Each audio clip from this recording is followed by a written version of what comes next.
पंचाशत्पीठरूपिणी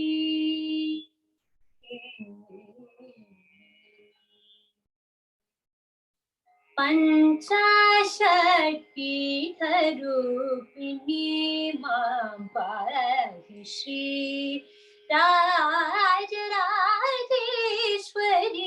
पंचाशत्पीठरूपिणी मां पाहि श्री राजराजेश्वरी पंचाशत्पीठरूपिणी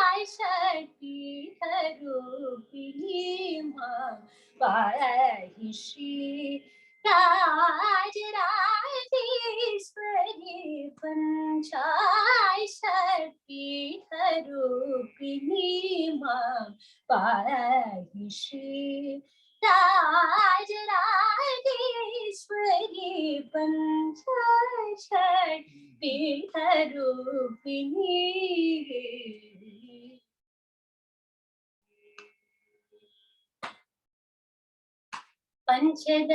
पंचदशाक्षरी पांड्यकुमारी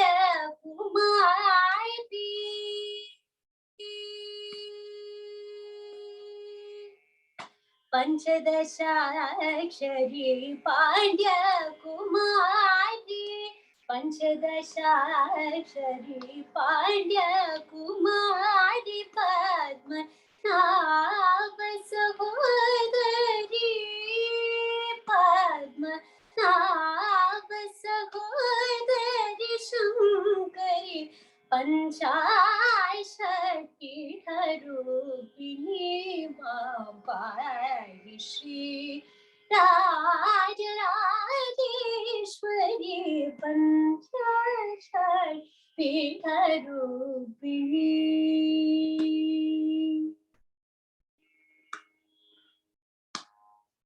देवी जगज्जननी चिद्रूपिणी देवी जगज्जननी चिद्रूपिणी देवादि नूतगुरुगुहरूपिणी देवी जगज्जननी चिद्रूपिणी देवादि नूतगुरुगुहरूपिणी देशकाल प्रवर्तिनी देशकाल प्रवर्तिनी महादेव मनोरासिनी निरंजनी देवराजमुनि शाप विमोचिनी देवकांतार रागतोषिणी आवरागतारि विश्वासिनी भक्त जना प्रिय फल प्रदायिनी देवराजमुनि शाप विमोचनी देवकांतार रागतोषिणी आवरागतारि विश्वासिनी भक्त जना प्रिय फल प्रदायिनी पंचाशत्पीठरूपिणी मां पाहि Shri Rajrajeshwari पंचाशत्पीठरूपिणी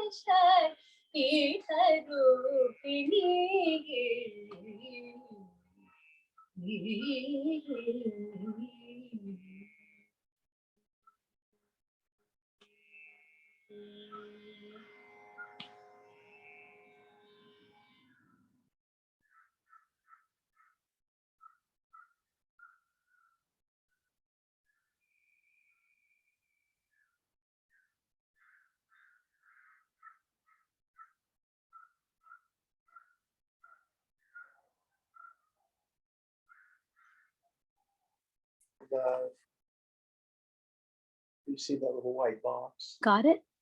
Yeah. Okay.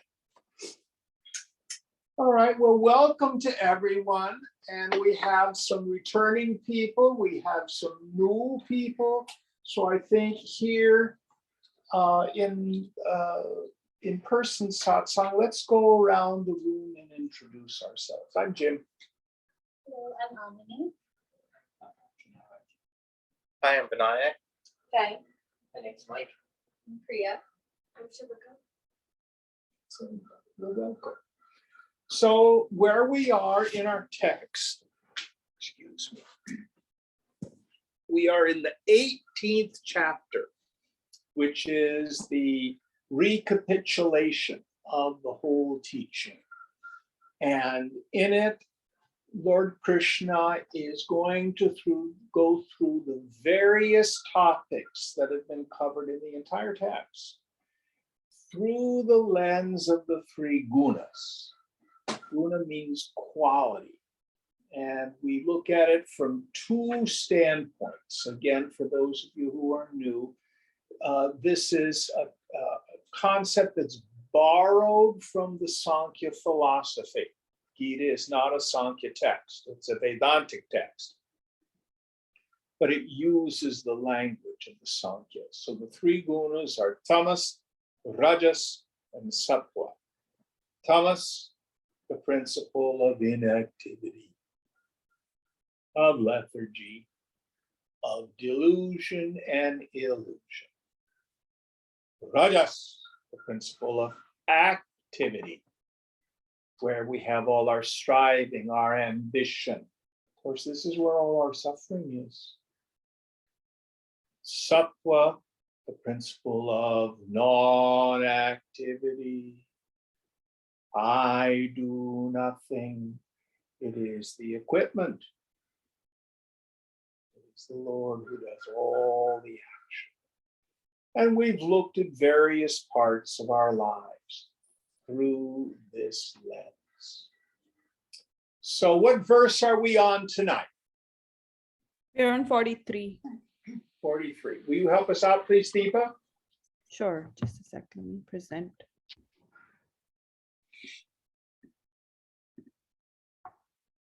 Well, she's doing that. The Sankhya philosophy, they look at it predominantly macrocosmically. Whole universe has tamas, rajas, and sattva. The stone is tamasic. Birds, animals, things like that are a little more rajasic. Human beings, and maybe cetaceans and elephants, I don't know, have some sattva. We have some clarity. Individually, all of our minds have times we are tamasic, times when we're rajasic, times when we're sattvic. And human beings can be seen having one of these gunas predominate. All right, help us out, please. Shauryam tejo dhritir yuddhe chapya palayanam danamishwara bhavascha kshatram karma swabhavajam. Prowess, splendor, firmness, dexterity, and also not fleeing from battle, generosity, lordliness. These are the duties of the Kshatriyas, born of their own nature. So what we've done here is again, we talked about at the end of class last week, reintroducing the idea of the caste system. This is loaded material. In the 4th chapter, Krishna says, I am the author of the fourfold caste, according to guna and karma. It does not say janma. It does not say jati. What's janma or jati mean? But birth. So as the caste system as it is understood for the past hundreds and hundreds of years, you are born into a caste. And if you're high caste, everybody pay attention and respect me. And if you're low caste, you serve me. And if you're lucky, you come back as a better caste next time. That's nonsense, and it's not what the scripture says. Guna and karma. Guna means the qualities of our minds. Karma here means our actions. Now, according to our more contemporary understanding of the caste system, I'm a Chandala. What's a Chandala? Outsider. Hmm? An outsider. Outcast. I'm an untouchable. You can shake my hand. I'm an untouchable. But according to Gita, if you seek knowledge of the self, if you have the sanskaras to have a spiritual practice, if you're a scholar or are drawn to ritual even, if your temperament is one of nonviolence, of purity, of gentleness, of contentment, clarity, then you are Brahman by guna and karma. Now, we talked a little bit about this last week. So, in the Chinmaya mission, if you have an earnest desire for the knowledge, come in. So, people of all castes would take the brahmachari training course, even Shudras, people from the scheduled classes.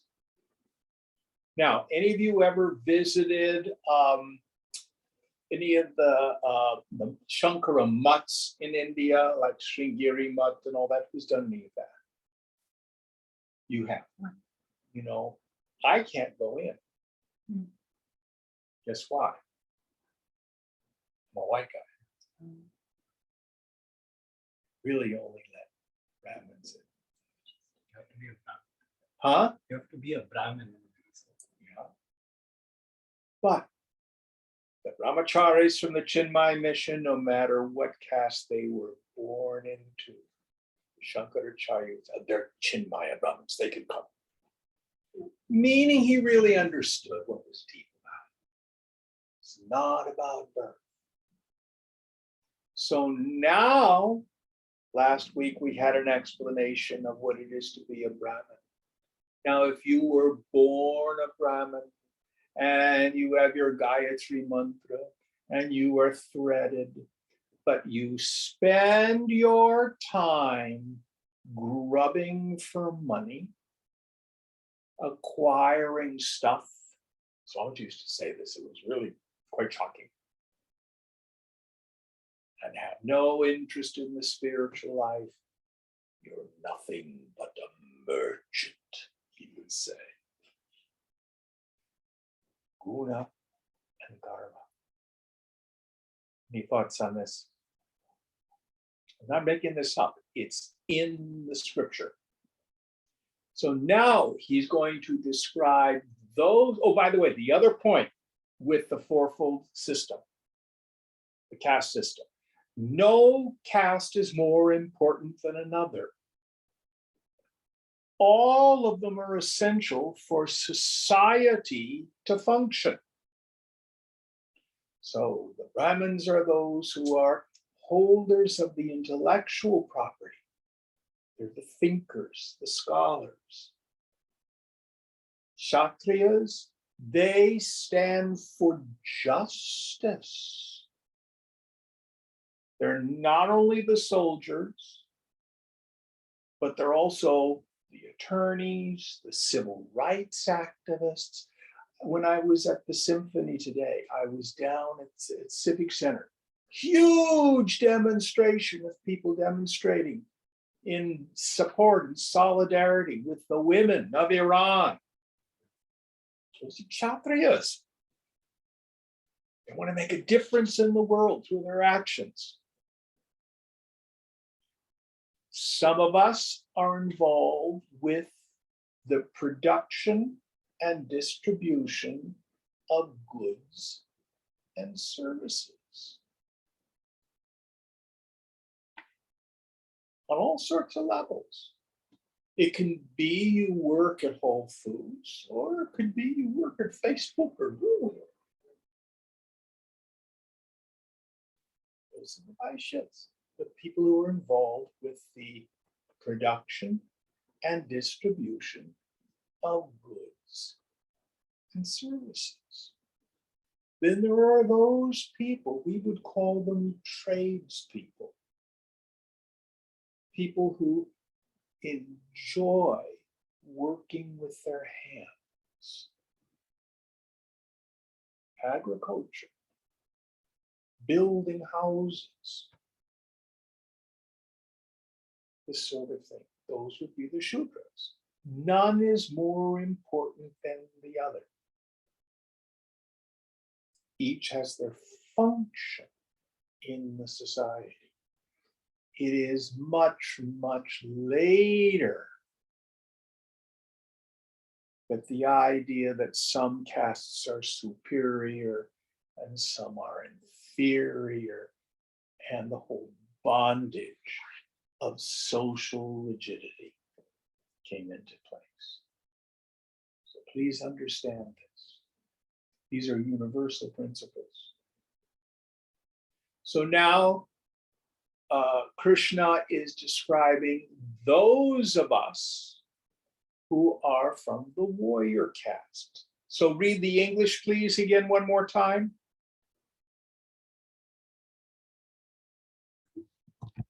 Sorry, I turned to page verse 44, just a second. No, back the verse we just did, but read the English one more time. I needed to do a frame of what we're doing here. Yeah, so prowess, splendor, firmness, dexterity, and Okay, let's also take them one by one. Prowess. Being really good at what you do. You want to be good at something? I'll tell you how to be good at something. Do it 10,000 times. Expertise. It's funny, I was watching a video on the Ukraine war, and they were interviewing General Wesley Clark, former NATO commander, Kshatriya. He said, in terms of armies, amateurs talk about strategy, experts talk about logistics, meaning where's the ammo coming from? Where's the food coming from? Where are the clothing coming from? How are you going to house these people?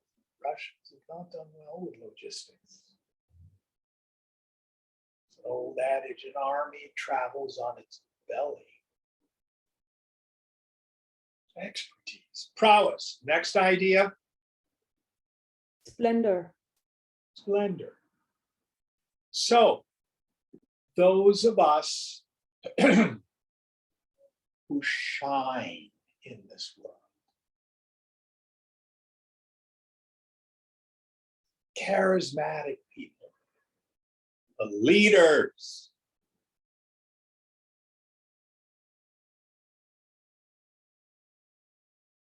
we've seen some of them.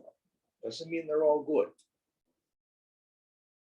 But we can tell when there's a person who's a natural leader in society. That's splendor. Doesn't here mean having lots of jewels and gold. It means they shine. They have charisma. Next idea. Firmness. Yes. So one of the absolutely necessary characteristics of a good Kshatriya is you have the capacity to set aside the tyranny of the indulgent part of the mind. I have a very dear friend who used to be an Army Ranger, Special Forces. And when he was in Ranger School, the drill sergeant, the master sergeant used to say, the difference between an ordeal and an adventure is attitude. As they were up to their nose in ice cold, muddy water, carrying a 90-pound backpack. You have to have this fortitude, being able to bust through stuff, not be intimidated. Not be intimidated by life. Next idea. Dexterity. Dexterity, yeah. the flexibility. There's an old, I come from a military family. I myself did not serve, but most of my family has. Very, very old slogan in the military family. No battle plan survives contact with the enemy. It's a great slogan for life. Got your plan all mapped about what you're going to do when you meet with a customer. Then it all goes, got to have dexterity, flexibility. Even something as simple as going out on a date. Got to be able to be flexible in a conversation with someone. Controlling and rigid. Next idea. Also, it says, and also not fleeing from battle. Oh, yeah. So many of us, when it gets tough, we run. Now, what I want to talk about here is a spiritual rationalization for fleeing from battle. It's what I call phony renunciation. Many of you have heard me give this example out of my own life. So before I retired, my profession was I was a professional musician. I was a singer. And when I started to sing, when I was back in my late teens and early 20s, I was plagued by just crippling performance anxiety. And I can remember vividly, I was at this place called the Spaghetti Factory in San Diego. It's an Italian restaurant. They had young people come and sing Italian arias and stuff like that. So they said, yes, you can come and sing. They didn't pay us. They just a chance to try out material. So, I get up to sing my song. I think I sang Amarili Mia Bella, an old art song. And I was so scared. My knees were shaking. Did a crappy job. Got off the stage, went back to my table, and I said, this is too painful. It's just too painful. I'm going to give it up. Thinking I was being spiritual. That is not renunciation. That's fleeing from battle. Real renunciation is, Jim, get your ass back up there on the stage and renounce the fear.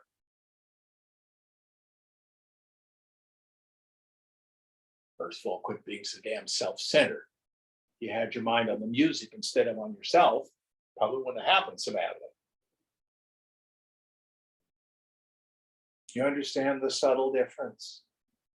So we don't get to leave a situation until we have at least samadrishta, equality of vision. So frequently people will practice this fleeing from battle in a place, in a situation like the workplace. So who here has had an issue, let's say, with a boss? Is this the first time you've had this feeling? There have been other bosses? We can't No, hear not you. the first time, and yes, definitely. Oh, and have you dealt with it by quitting? No. Good. Well, the very first time, and then I learned that's not the way. Yeah. So to quit the job is fleeing from battle. To go in and see, you have one bad boss, bad luck. Two bad bosses, coincidence. Three bad bosses, guess who's got the problem? Or boyfriend or girlfriend, or manager, or people who work for you. I mean, you can just fill in the blank, but that's the principle. Phony renunciation. Oh, this hurts so bad, I'm going to give it up. Young people, I hear this all the time. Oh, my heart's broken again. Maybe I should give up dating. Maybe I'm not cut out for a relationship. No, means you just don't know how to do it. Don't flee from battle. Stay in the Kurukshetra. That's the battlefield that Arjuna is on, of life. Keep doing your best. Keep doing what you're there to do. Any thoughts on this?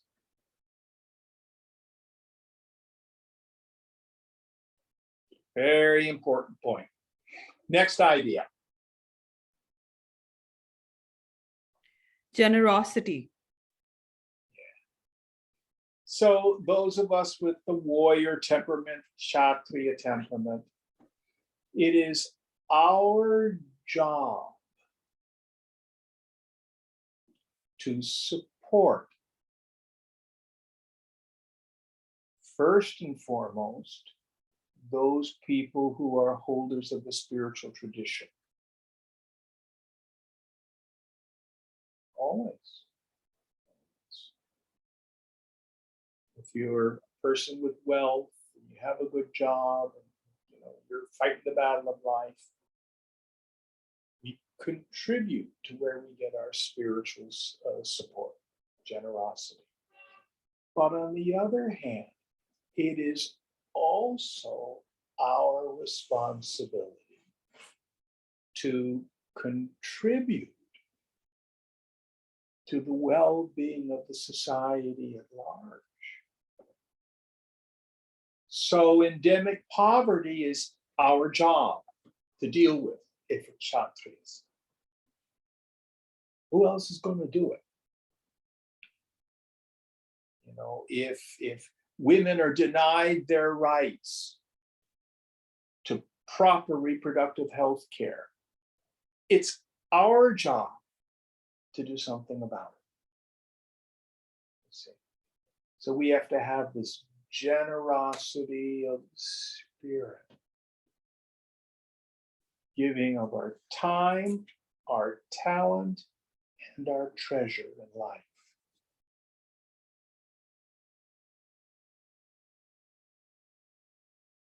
I love Swamiji, his caste was Kshatriya, that's what he was born into.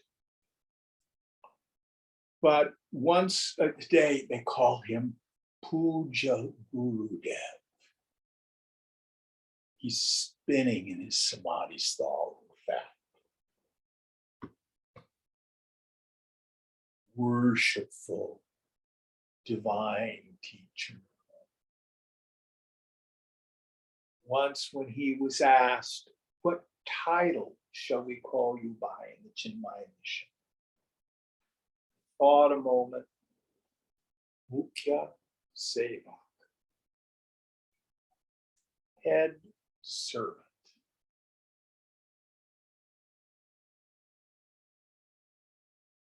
Some of you in the corporate sphere or in the military may have been introduced to this idea of the servant leader.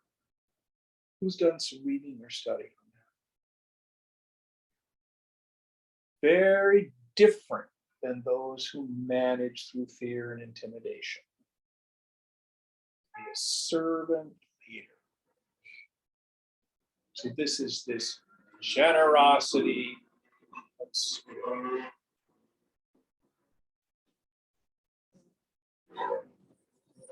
Military society, if you have a squadron, it is only as strong as its weakest person. So it's our job to make sure we help and support the weakest person. That's true even in the corporate sphere or in school. Any thoughts, things to share about this idea of the generosity of spirit? Next idea. Lordliness. Ishwarabha. It doesn't mean that you lord it over other people. It means people who have natural leadership skills. So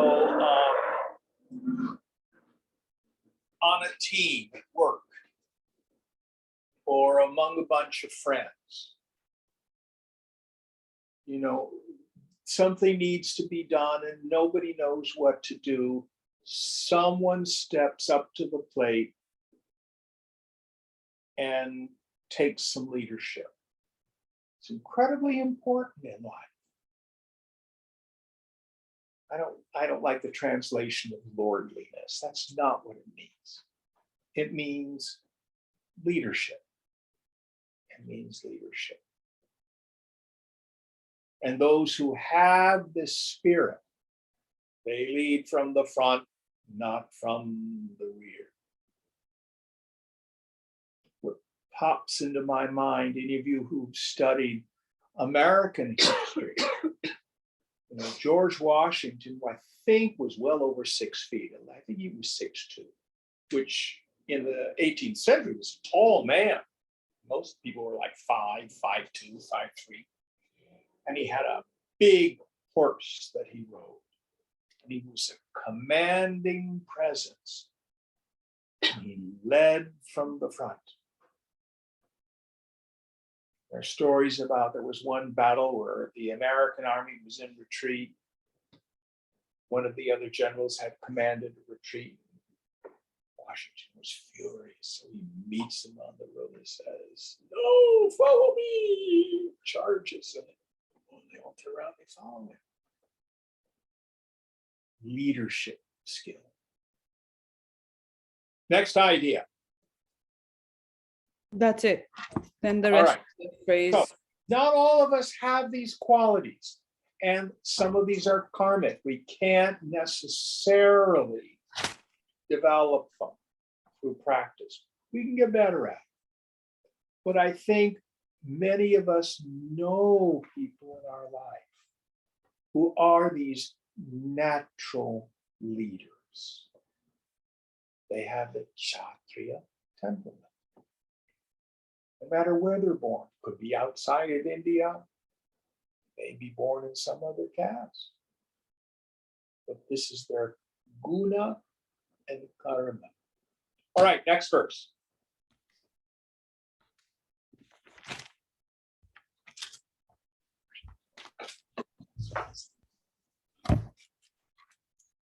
कृषि गौरक्ष वाणिज्यं वैश्यकर्म स्वभावजं परिचर्यात्मकं कर्म शूद्रस्यापि स्वभावजम्. Agriculture, cattle rearing, and trade are the duties of the Vaishyas, born of their own nature, and service is the duty of the Shudras, born of their own nature. So again, this is born of their nature, not their family. And some of these traits do move from family to family. So for example, I've watched things on PBS about families who have like vineyards up in Napa. And they've been having these vineyards for generations. They pass the business on. And some of the kids want to go into the winemaking business. They go to Davis and get a degree in enology. That's what they call it, being an expert winemaker.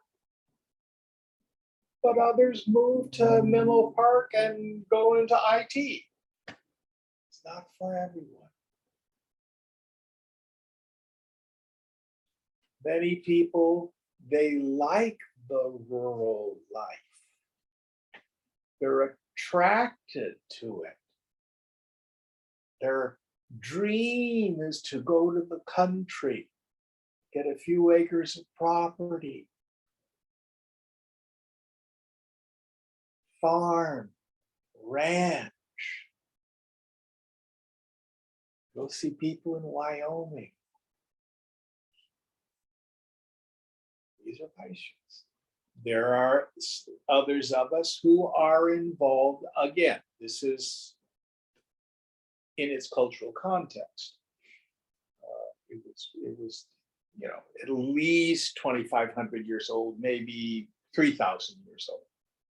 But in today, people who are involved in the distribution and production of goods and services on any level,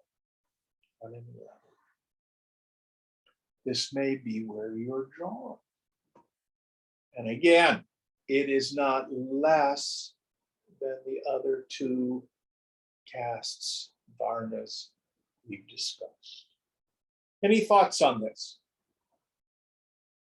Now, back in the 4th chapter, we talked a lot about swadharma. Swadharma means the law of your own individual being. The exoteric understanding would be, oh, I'm born into this caste, this is my family. I have an Indian friend and his family, the jati that they're born into is their leather workers. Oh, he's a really wealthy, high-powered IT guy. That was his swadharma. That was his passion. Not to be back in India working leather. So it's not social rigidity. It's following the law of your own being. I have another friend, rest his soul, he passed away of AIDS in the 80s, from a very, very wealthy St. Louis family that was in the oil and chemistry business. He got a master's in chemical engineering from some fancy college, I can't remember which one. But what he liked to do was woodworking. So much to the disappointment of his family, he did not go into the family business. Instead, he was a high-end cabinet maker. Made beautiful things. Now, he was a trust fund kid, so he could afford to do that. But the point is, he followed his dream. He followed his dream. He would be technically a Shudra. But it's what he liked to do. I have another friend, had no desire to go to college, couldn't wait to get out of high school. He's a very successful electrician. He's an electrical contractor, in fact. Makes a lot of money. So the idea of getting a college education, how many of us think of as a successful life, isn't for everybody. What the scripture is saying is, you will be drawn by your own vasanas, your own inherent desires, into where you're supposed to be. I love the phrase that Joseph Campbell says, follow your bliss. Now, I tell this story, true story, right where Vinayak is sitting, there's this young man, we're going back maybe 5-6 years, and he had a really boring job. He was an academic administrator for one of the seminaries up at the Graduate Theological. It wasn't even his religion. Crappy pay, just a little bit above minimum wage, such that he had to live with his mother. Now, he had a degree from Sarah Lawrence, New York, well-educated young man. He hated his life, and he didn't know what to do. So I asked him a question I ask many people, especially young people.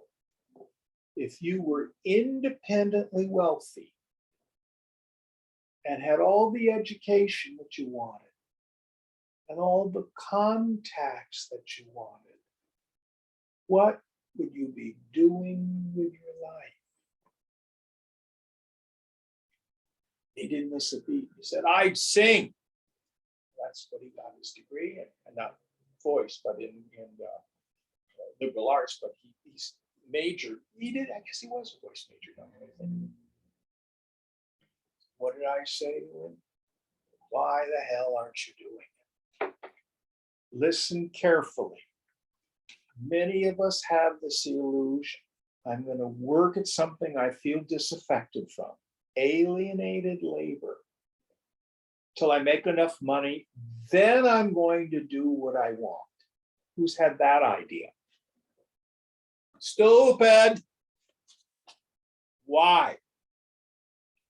Because the end is the means in a different form. So if my friend who was an academic administrator did academic administration for 10, 15 years, guess what was going to happen? He'd be a really good academic administrator, but not a singer. The end is the means in a different form. If you have a dream, you start doing it now. Now, that doesn't mean, well, I'm going to go apply at the Metropolitan Opera. No, you're probably not ready for the Metropolitan Opera, but you need to start singing. You need to get a music education. You need to do music at your current level and have the humility to do it and work toward your dream. This is the deeper understanding of Swadharma. I'm going to tell you another real life story. I have a dear friend. My friend is now probably 78. Went to the University of Chicago. He's really smart. Came from working class roots. His parents owned a bar. He loves music and he loves theater. But he had the idea, I'll never be rich if I do that. I'm going to get something safe. So he became an accountant. All the time I knew him, at the very end of his working life, he hated every job he had. Always got into conflicts with the bosses. Ended up being a contractor. That's code for I can't keep a job. You know what I mean? And as soon as he retired, what did he do? He started acting. Now it's very hard to go very far when you start putting your heart and soul into something at the age of 67, 68. Sad. Sad. Don't waste your life. Take a risk. Take a risk. Any thoughts on this? The older we get, the harder it is to say, no, I've been on the wrong direction, the wrong path. This is where I really have always wanted to go. If you're young, especially, have the courage to live your dreams. That's the true understanding of Swadharma. Any thoughts on this? Yeah, Jim, I have a question. Right, who's that out there? That's Santosh. Okay, Can you hear me? yes. Okay, so, I mean, it makes sense, everything that you just said, except for the concept of duty, right? There is, I mean, in our culture or in Indian culture, it's sort of expected that you take care of your the family that you currently have, as well as your immediate family and your parents as you grow up. So it's Mhm. not possible to go after your dream by and also be able to provide for the people that are in your life unless you have something stable that provides income. Well, I'm not sure that's true. First of all, if you work at something from which you're alienated, you're probably not going to have your heart and soul in it. Who's worked at jobs which at best you tolerate? See, you're not going to do your best. And the Lord will provide, Santosh.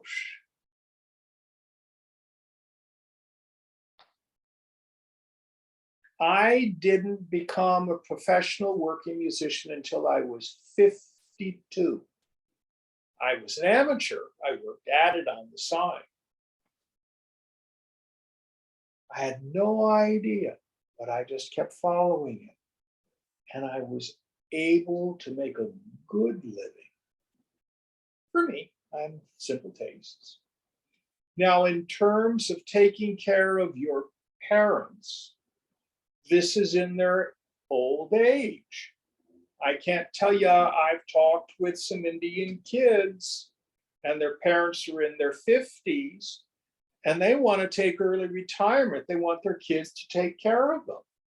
You're a grown up, you're 50 years old, get a job. You don't live your life as an extension of your parents' egos.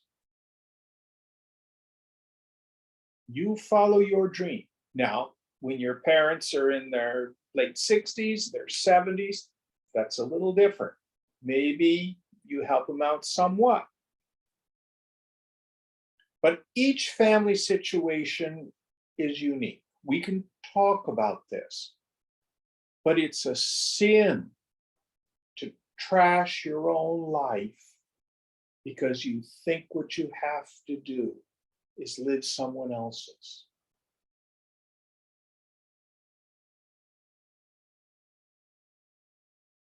That's not what the scriptures suggest of us.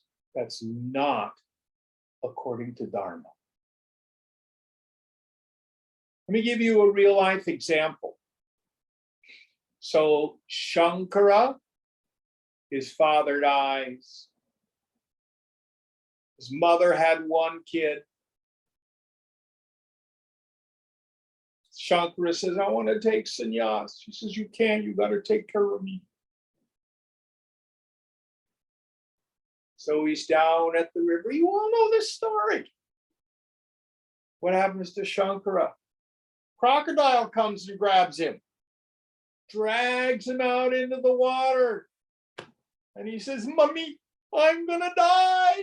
Can I take sannyas? She says, all right. So what does he do? He chants, Sannyasoham, Sannyasoham, Sannyasoham. Crocodile lets him go. And we all know what Shankara went on to do. We don't hear any stories that his mother was begging in the streets. I promise you, the Lord took care of her.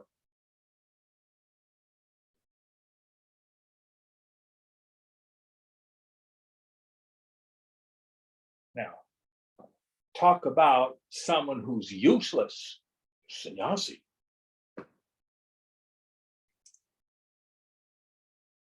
Same as Swamiji's family.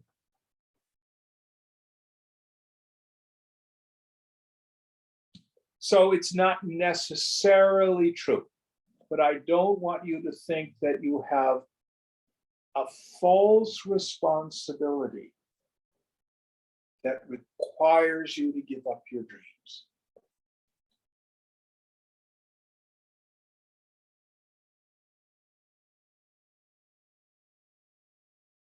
Anybody have any thoughts on this?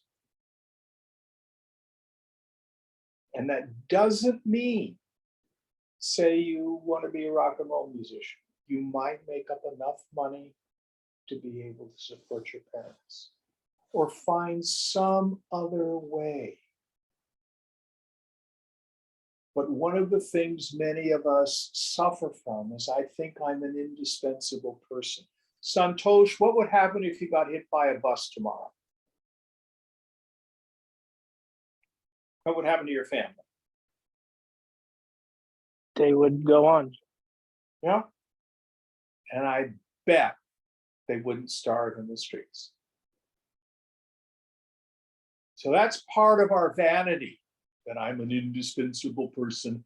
I must set my life aside because this is what I'm supposed to do.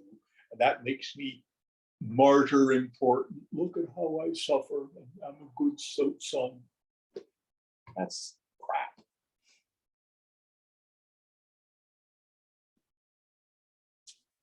Then there are those very tragic families where we have a parent who's a gambler, a parent who's an alcoholic. And as much as you'd like to be able to rescue them, you can't.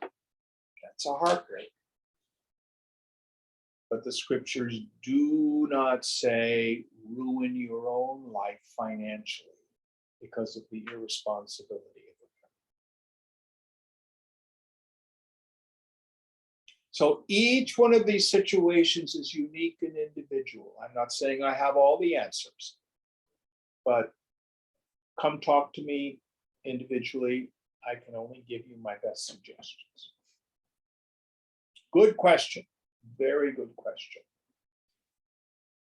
Back in chapters 3, 4, and 5 in our study of karma yoga, if you act in the world according to your swadharma, following your bliss, your heart's deepest desires, in the yajna spirit, you work for God, not for Google or Meta. Renouncing your attachment to the fruits of action and your renunciation of your identification with a sense of agency. Krishna says you have the greatest chance of being successful in life. If, on the other hand, out of fear or false responsibility, you work at stuff that you think is safe, you're working just for the paycheck,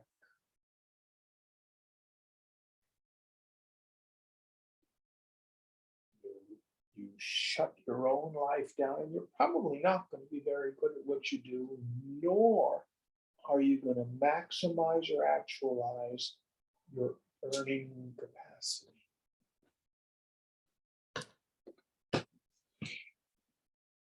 All right, we got a little bit off topic there. Next verse. Let me share my screen just a sec.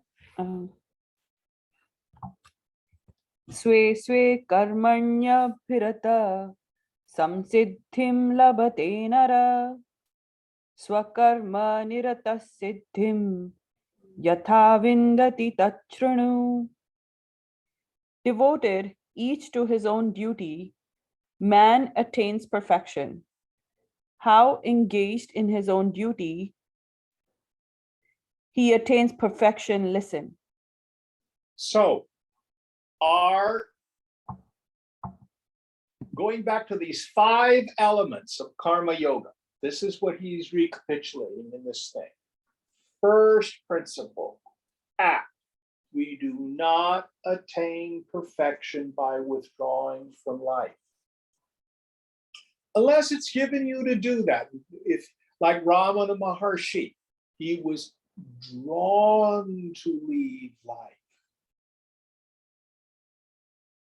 But if you are drawn to be in life, to go for your dreams, to have a family or a relationship, you will find perfection by running away from it. act. First principle. Way back in the first chapter, Krishna drives Arjuna out in between the two armies. First thing he says, look at these armies arrayed against each other. Remember that part?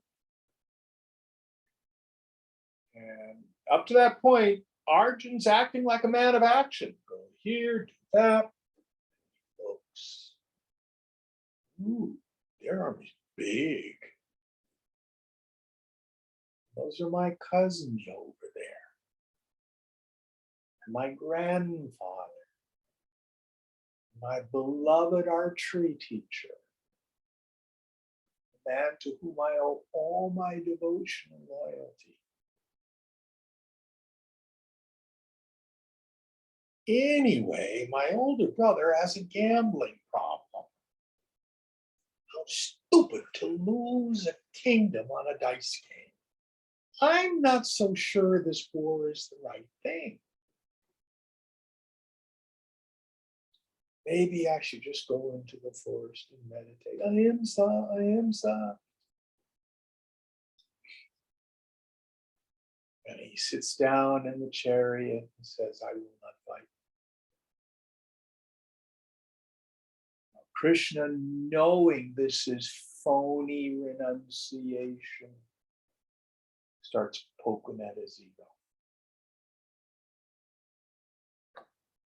And he says, don't be Clybium. Translators never translate that word. Don't be a wimp. Don't be a wuss.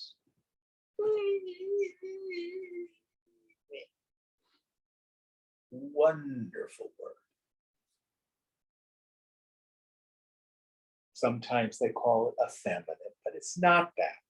It's being a wuss, a whiner. And then Arjun goes, yeah, but and the caste and ancestors, and the reason I can't fight is the ancestors won't get their pinda, they won't get their rice balls. That's a very good reason. And Krishna goes, there's nothing left to do but enlighten you right here on the battlefield. Tells him to get up and fight. Get up and fight. Because that's your swadharma. So act, first principle. Second principle, act according to your swadharma, your heart's deepest desire. You can't compare yourself to somebody else, they're taken. It can only be you. How though? Not selfishly, not for the paycheck, not for the praise and the approval of the family and stuff like that. You're working for God. We went into depth of this yajna spirit. Yajna means sacrifice. It's the Vedic sacrifice. But renouncing our attachment to the fruits of action. Thy right is to work alone, never to its fruits. That's all we get in life. No promise of cash and prizes. There is a promise. We get to work. We get to work at what we love. Oh. And then who's really doing the doing? Guna and karma. Or we can say the Lord is doing the doing. So now Krishna is going to review these basic principles of how to act in the world in a way where we exhaust our vasanas without creating new ones. All right, next verse.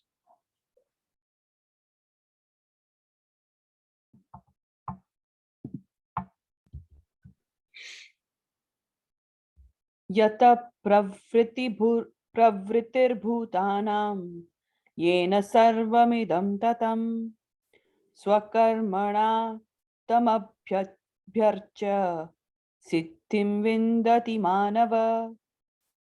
From all beings arise, by whom all this is pervaded. Worshipping him with one's own duty, man attains perfection. Yes. So turn your will and your life, your work, the results. Turn everything over to God. Who here has done some study in Yoga Sutra? Anybody? I can't see out there. Okay. I did Priya? some long time ago. Okay. So one of the terms that Patanjali uses that I just love, Ishvara Pranidhana, trustful surrender to God. Now, Yoga Sutra is in 4 chapters. The first is the Samadhi Pada. It's the philosophical frame. Second one, Sadhana Pada. How do I do it? I think it's either the first or the second sutra, the second chapter. It is tapas, swadhyayeshvara pranidhana, kriya yoga. Tapas, intelligent austerities, not self-abuse. Swadhyaya. In the Vedanta tradition, we usually define swadhyaya as after we've studied a scripture with a teacher, we go home and do our self-study. Swadhyaya just means self-study. Patanjali has a different understanding of it. He means it as a psychological inventory of being aware of my issues, my character strengths, and my character challenges, my kleshas, my afflictions. That's the term he uses. And Ishvara Pranidhana, trustful surrender to God.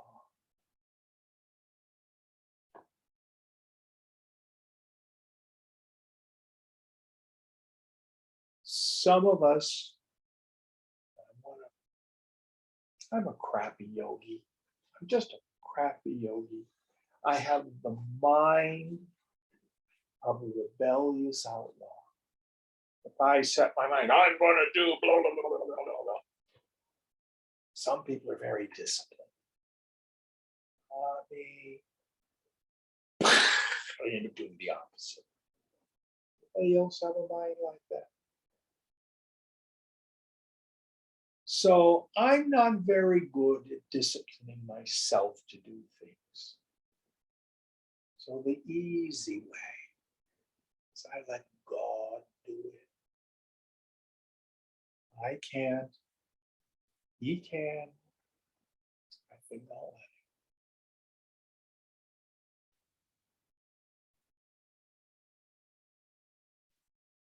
Incredibly powerful spiritual tool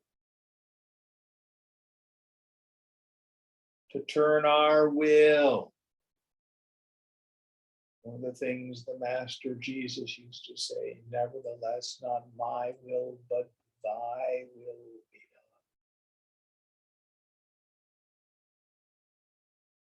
done. Turn my will and my life over to the care of God. If we do this, we begin to find that it's a beneficent universe that conspires for our well-being if we let it. Now, opposite of that, most of us run around trying to control. The need to control is fear. Why am I frightened? I'm frightened because I see a meaningless universe. I see a chaotic universe. If there is a God, he's an underachiever because he's not doing it my way. I'm frightened because I see a meaningless universe. I see a meaningless universe because I'm in competition with God. Oh, my life is so terrible. This isn't working and that isn't working. How's that working out for you? Why don't you try letting God do it? He seems to do a pretty good job. I woke up this morning and light still travels at 186,000 miles per second. Hasn't altered. Past 74 years. He's doing a really good job. I was talking with my stepsister on Saturday. She was just cutting roses from her yard. Yellow, pink, red, fragrant roses. Can you make one of those?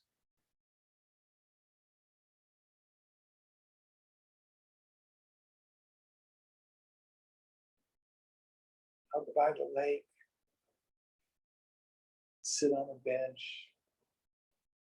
Beautiful blue water, and the ducks are there. The other side are the trees and the clouds above.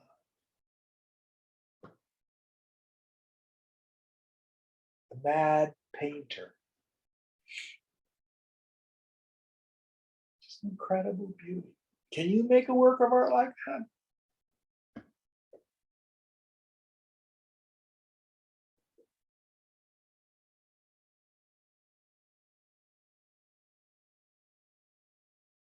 Ishvara Pranidhara. Trustful. Surrender to God. Now, I'm going to share with you one of my favorite prayers. Oops.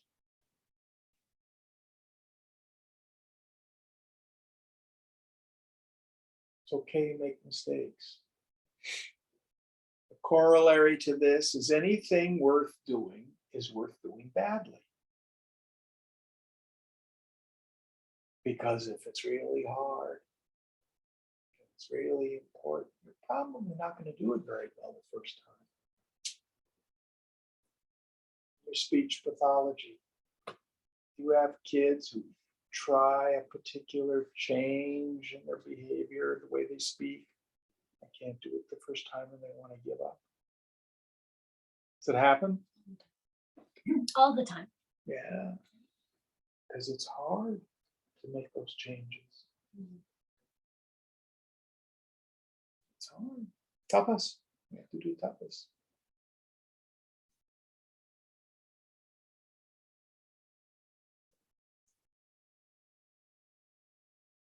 So all the disciplines that we do with God's help. Doesn't mean we have armchair grace. I'm not going to do anything. God's going to do it all. We have to cooperate with grace. I had a dear friend who used to say, God doesn't do windows. I want my windows washed. I've got to do them. We have a part to cooperate with grace, to be inspired and to move. Or as the Christian Saint Augustine said, pray like it all depends on God. Work like it all depends on you. Paradox. But it's very important to internalize this trustful surrender to God. It's all going to work out.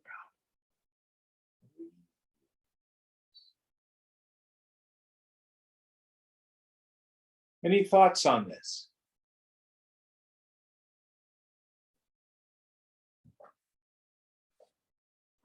All right, I think we'll end on this verse and take up another one. We have time for maybe one or two quick questions.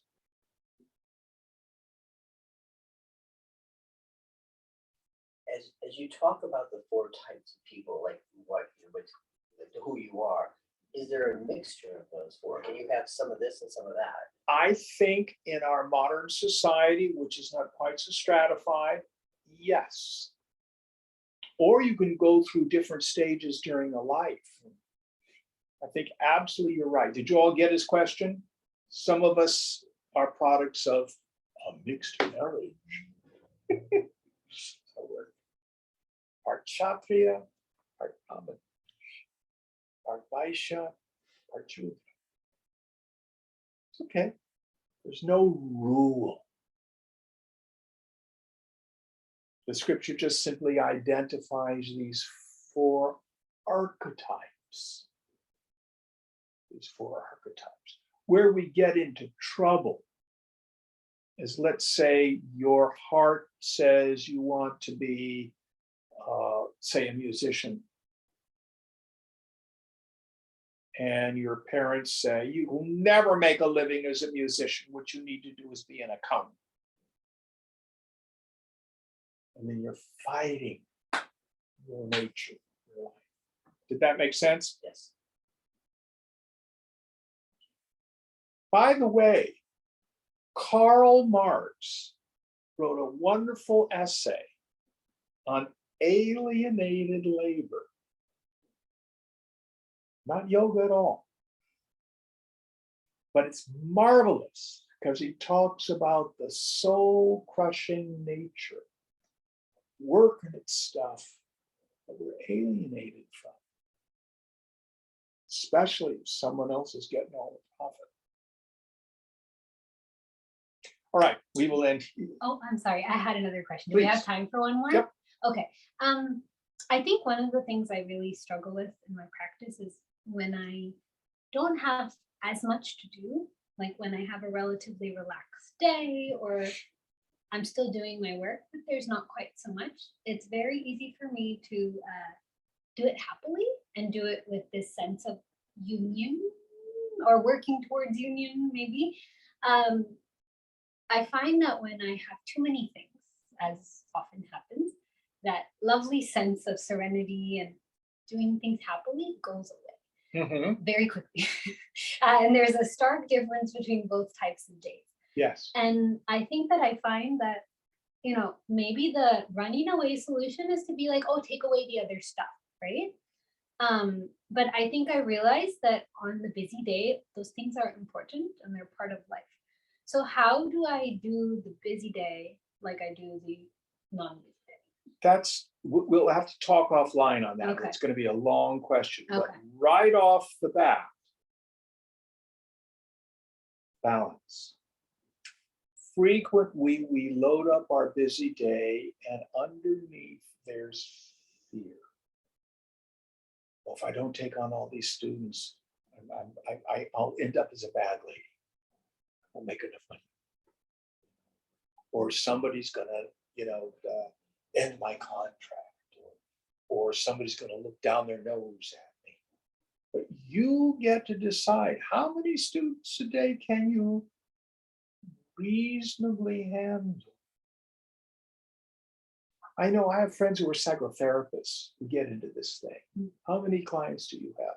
Oh, 78. What? You see 78 people a week? Yeah. I start at 6 in the morning and I end around 10 at night, Why? Probably they're afraid of being poor. Is that making sense? Yeah. Yeah.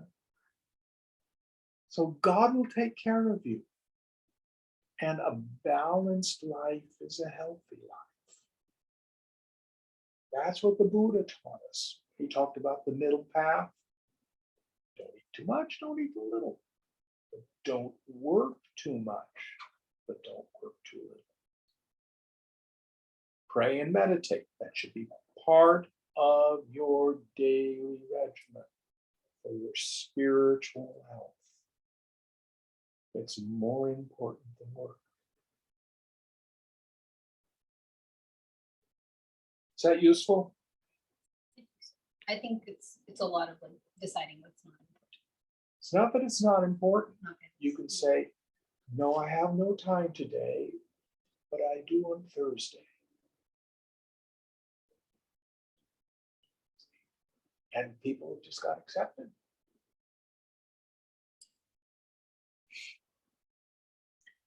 Since 2008, let's end class and then we can continue our discussion.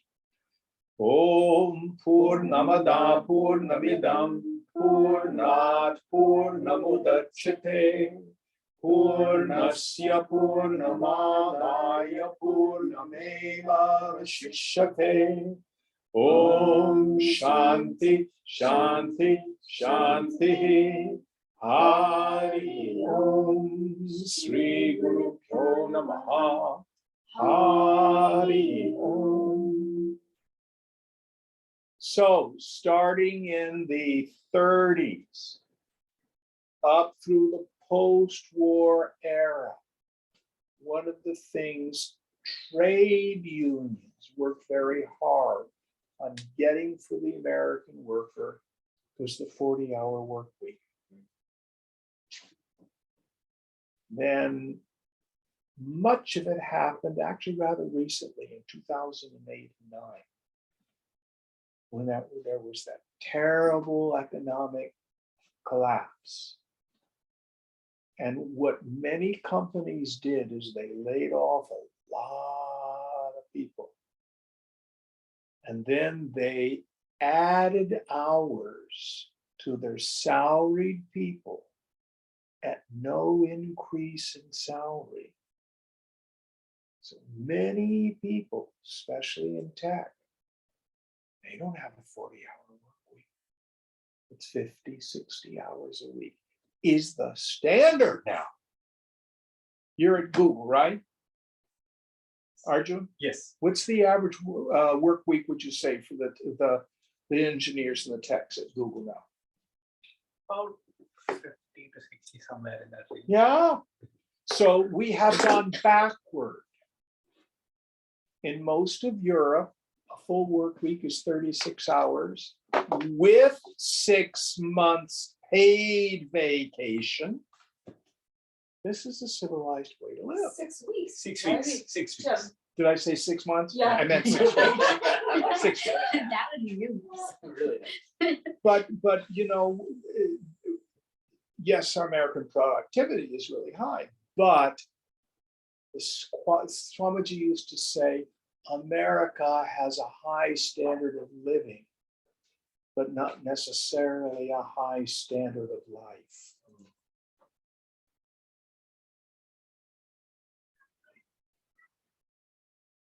All right, any other questions? All right, good night. You guys can stay and hang if you want, I don't care.